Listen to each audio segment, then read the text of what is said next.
Hey there guys, this is Josh again, and I have not been getting any requests for videos, so I thought that I'd make this one. This is how to set up and care for Dubia roaches.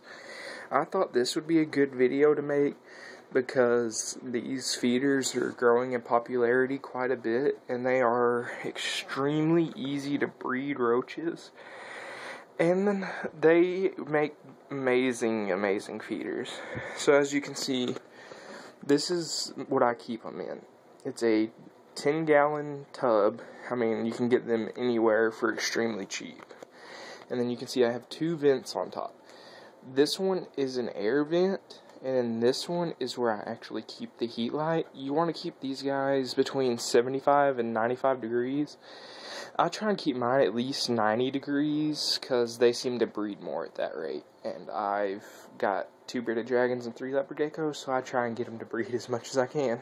And then you open it up, and they also like dark spaces, hence why it's a gray tub, and I keep them in my closet. On the inside, you can see all of them, all of the roaches. You keep an egg crate in here for them because that's what they like to climb on and hide in. And you can tell how much these have bred because I started with 50. In late December, I started with 50 roaches. And I am now up to all of these, which is quite a bit. I do not keep them on substrate. They produce their own substrate, and that works good because the babies will eat it as well, and it works good for the babies to hide in. This is their water bowl. I just use plain old water gel that you can get anywhere. I personally prefer making it myself. You can get it at Walgreens, Lowe's, Walmart. Any of them sell the water gel that you make yourself. It is this right here. It's Miracle Grow water storing crystals, and about an ounce of this will make a gallon of water gel. And this bag was $8 for 12 ounces. So that's 12 gallons of water gel, and a gallon of it will last you about a month normally. So I mean, it's quite easy and cheap. And then this is their food I keep in there 24/7. It is just chick starter that you can get at like a Tractor Supply or anything like that. It comes in a big bag like this. And I got this bag whenever I very first got started with the roaches. So mid to late December. And you can see there's still a lot left in there. So, and it was only $6 to $8 too, so I mean they're cheap. You generally want to start out with at least, depending on how quick you want them. I started out with 50 females and 15 males, and this is how quick mine have shot off. The more you start off with, obviously the quicker they're gonna be.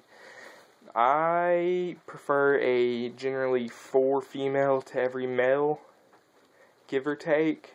That's what seems to work best for me, and I like keeping it that way. Females are a little bit expensive, but they're not too bad. I generally get mine for 75 cents to $1.25 a piece. The males you can get extremely cheaply. Some places even give males away for free. So males aren't that big of a deal getting. You can see this 10-gallon tub gives them plenty of room. They like being kind of condensed, so it works perfect, and it fits perfectly in my closet and all that. And for heat, I use a black reptile night heat bulb, and that works great for me. Some people use heat mats, but you would have to use a thermostat for that because you don't want it to get too hot. You can use the ceramic heat emitters that you use for reptiles as well. Those work great. Anything along those lines work perfectly fine. And I mean, like I was saying, these guys breed great. They're better protein and less shell, so they work great for all the lizards and all that. And generally, from what I hear, dragons that'll take 15 to 20 crickets will take 5, 6 of these maybe. So while they're more expensive to get started, they're quieter, they do not stink at all, and they fill the dragons up quicker and breed easier. So overall, it's definitely worth it. And you may be thinking, well, where do I get any of these dubia at? And there's a lot of different places you can get them. Most of mine have come from West Coast Roaches. You can look them up on Facebook. They do auctions and stuff like that, so they're cheap if you can find the right auctions. And they have amazing customer service. I have not had any issues with them at all. And I'll tell you I'll go ahead and show you how to sex these.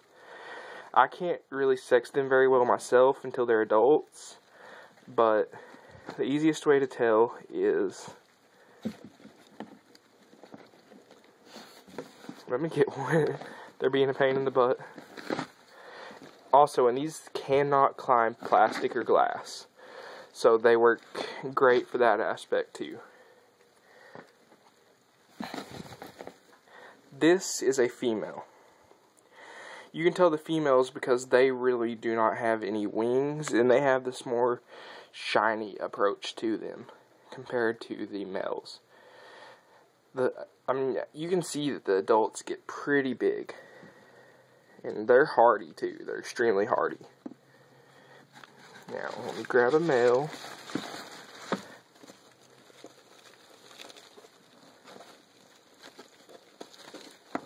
This is a male.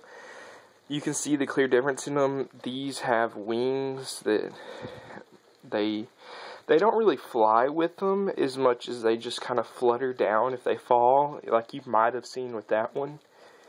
So you don't have to worry about them flying. And they get a little bit longer but skinnier than the females, so you can tell them apart that way too. The dubia are great. All of my animals love them. You can see a shed one down there, kind of buried in. They shed their skin just like everything else.